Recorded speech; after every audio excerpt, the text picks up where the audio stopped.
Hello friends.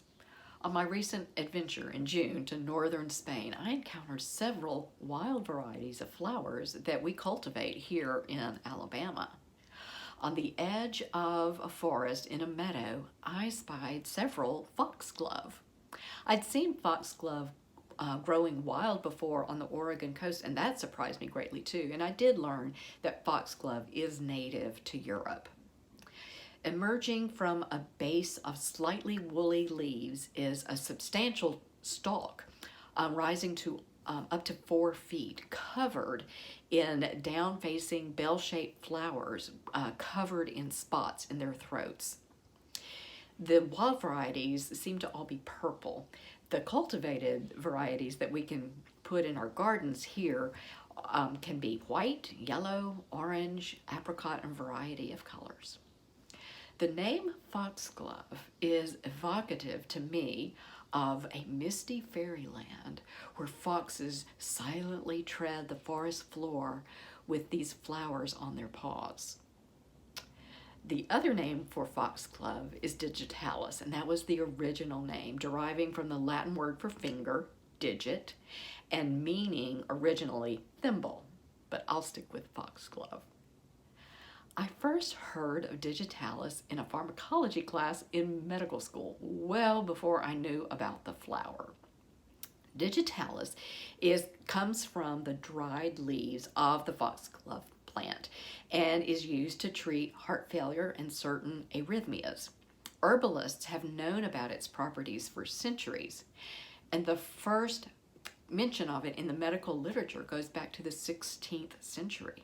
And we still use digitalis today to treat heart failure. There are better medications, but it still has its use. The FDA even put it through rigorous testing to make sure that it was safe and effective.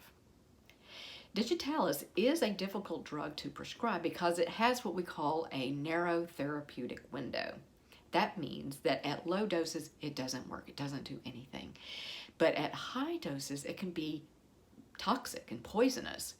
So you have to dose it just right. And each person metabolizes it differently. So you have to get blood tested regularly while you're on this drug to make sure that it doesn't tip you over into a poisonous level.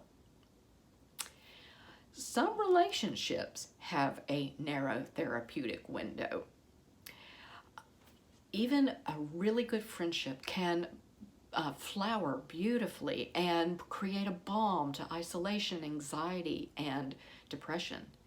But too much of a good thing can sometimes sour a relationship and at worst become toxic. We all know of people that we can only take in small doses. This happens in families too, especially if there is a family trauma that has to be dealt with. Maybe the family member is difficult to deal with because of prior injuries. Maybe their personalities are just too much to handle. Maybe their outlook on life is completely different from yours. We can distance ourselves from friends that we find slightly toxic, but it's more difficult with families. When there's a diagnosis of Alzheimer's disease or another dementia in the family, those toxic family members can really wreak havoc. The sister who lives far away who says she doesn't see anything wrong with dad. The nephew who takes advantage of his aunt who's living with Alzheimer's disease. The sister-in-law who insists that her father be cared for a certain way but is unwilling to do it herself. The brother-in-law who leaves his ailing wife to her own devices for hours at a time. Even though we do find some of our relationships somewhat poisonous, they are all still creations of God. If there is more toxin than beauty, we need to limit our exposure. But it would do us well to remember that there is still beauty, that God spark within each of us. Thank you. Be well and keep your balance.